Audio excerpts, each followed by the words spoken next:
اعوذ باللہ من الشیطان الرجیم بسم اللہ الرحمن الرحیم یا حسرتن علی العباد ما یأتیہم من رسول الا کانوا بہ یستہزئون صدق اللہ العظیم۔ رب اشرح لی صدری ویسر لی امری واحلل عقدۃ من لسانی یفقہوا قولی رب یسر ولا تعسر وتمم بالخیر آمین یا رب العالمین۔ سورہ یاسین آیت نمبر 30 میں نے آپ کے سامنے تلاوت کی ہے، اور آج کے لیکچر میں ہم اس آیت کو گرامیٹیکلی انالائز کرنے کی کوشش کر رہے ہیں۔ آیت میں وقف کی ہمیں ایک علامت نظر آ رہی ہے، لہٰذا اس آیت کے ہم دو حصے بنا لیتے ہیں۔ پہلا حصہ ہے یا حسرتن علی العباد، اور دوسرا ہے ما یأتیہم من رسول الا کانوا بہ یستہزئون۔ تو چلتے ہیں جی پہلے حصے کے الفاظ کی طرف۔ پہلے حصے میں پہلا لفظ یا حرف ہے، حرف ندا ہے، اور حرف ندا ہم جانتے ہیں کہ قائم مقام ادعو فعل کے ہوتا ہے، اور اس کے بعد اگلا لفظ جو ہے وہ ہے حسرتن۔ حسرتن جو ہے یہ مصدر ہے اور منصوب استعمال ہوا ہے، باقی اعراب کے حوالے سے انشاءاللہ تعالیٰ ترکیب میں بات کریں گے۔ اگلا لفظ الا حرف جر ہے، جس کے بعد العباد اسم ہے جمع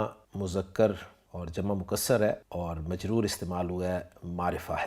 الفاظ سے بات مکمل ہوگی۔ الفاظ کو جوڑ کر ہم جملہ بنائیں تو یا جو ہے اس کو حرف ندا قرار دیا گیا ہے، اور حسرتن جو ہے اس کے حوالے سے کافی باتیں کی گئی ہیں، لیکن سب سے آسان بات یہ ہے کہ یہ جو منصوب استعمال ہوا ہے یہ مصدر کی بنا پر منصوب استعمال ہوا ہے۔ اصل میں منادہ جو ہے وہ محذوف ہے، یا کے بعد جو منادہ ہے وہ محذوف ہے، اور منادہ ہے ہا اولائی۔ تو تقدیر کلام کچھ یوں لکھا گیا ہے کہ یا ہا اولائی تحسروا حسرتن۔ تو مفعول مطلق آپ کو پتہ ہے جب استعمال ہوتا ہے تو اس کا فعل زیادہ تر آپ نے دیکھا ہے کہ محذوف ہوتا ہے، تو اس طرح سے اس کو ذکر کیا گیا ہے یا ہا اولائی تحسروا حسرتن۔ علی العباد جار مجرور متعلق ہو جاتا ہے پھر مصدر کے، اور یوں اگر دیکھا جائے تو یا قائم مقام ادعو فعل کے، ہا اولائی منادہ قائم مقام مفعول بہ کے، ادعو فعل اپنے فاعل اپنے مفعول بہ سے مل کر جملہ فعلیہ ہو کر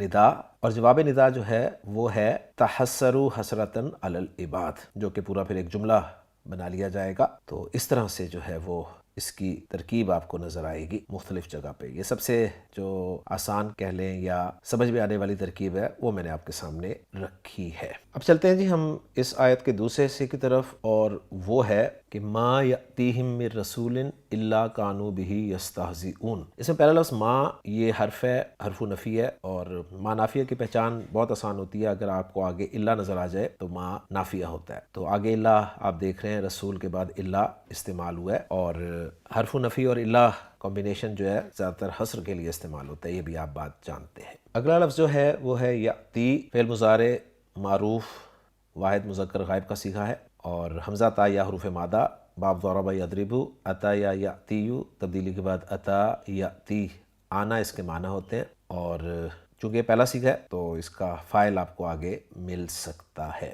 ہم جو ہے یہ اصل میں ہم تھا، ضمیر منصوب متصل ہے، یہ جمع مذکر غائب کی۔ من حرف جر ہے، اور یہاں پر من جو ہے یہ زائدہ ہے، ذہن میں رکھیے گا، کیونکہ نکرہ پر منفی جملے میں داخل ہونے والا من زائدہ ہوتا ہے۔ رسولن جو ہے یہ واحد اسم ہے، مذکر ہے، لفظاً یہاں پر آپ کو مجرور نظر آ رہا ہے، لیکن ترکیب میں آپ دیکھیں گے کہ یہ محل کے اعتبار سے مرفوع ہوگا۔ اس کے بعد الا حرف استثناء ہے، اور میں نے آپ کو بتایا کہ حرف نفی کے بعد جب الا آتا ہے تو عام طور پر حصر کے لیے ہوتا ہے، تو یہ الا حصر کے لیے یہاں پر۔ کانو فعل ناقص ہے اور ساتھ اس کا اسم ہے، واو ضمیر مرفوع متصل بارز جمع مذکر غائب کی لگی ہوئی ہے، ساتھ با حرف جر ہے جس کے ساتھ ہی جو آپ دیکھ رہے ہیں ضمیر واحد مذکر غائب کی ضمیر مجرور متصل رسول کے لیے استعمال ہوئی ہے، اور آخری لفظ اس آیت کا وہ ہے یستہزئون، فعل مضارع معروف جمع مذکر غائب کا صیغہ ہے، ہا زا اور حمزہ حروف مادہ ہیں، باب استفعال، استہزاء یستہزئ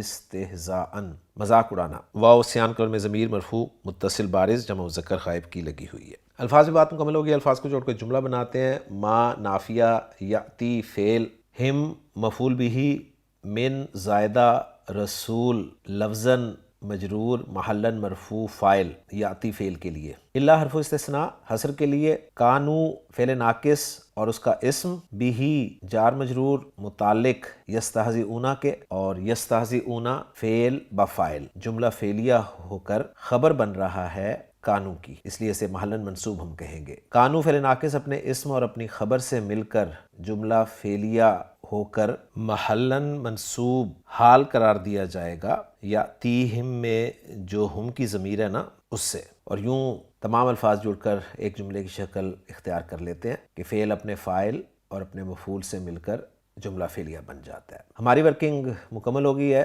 محمود صافی صاحب کی ورکنگ کے ساتھ اس کو میچ کر لیتے ہیں اور آخر میں ترجمہ دیکھتے ہیں عبدالسلام صاحب نے اس آیت کا کیا کیا ہے۔ فرماتے ہیں یا حسرتاً علی العباد، ہائے افسوس بندوں پر، ما یأتیہم من رسول الا کانوا بہ یستہزئون، ان کے پاس کوئی رسول نہیں آتا رہا مگر وہ اس کے ساتھ ٹھٹھا کیا کرتے تھے۔ تو الحمدللہ جی آج کے لیکچر میں سورہ یاسین کی آیت نمبر 30 کو ہم نے گرامیٹیکلی انالائز کر لیا۔ انشاءاللہ تعالیٰ اگلے لیکچر میں اگلی آیت کے ساتھ آپ سے ملاقات ہوگی۔ سبحانک اللہم و بحمدک، اشہد ان لا الہ الا انت، استغفرک و اتوب الیک۔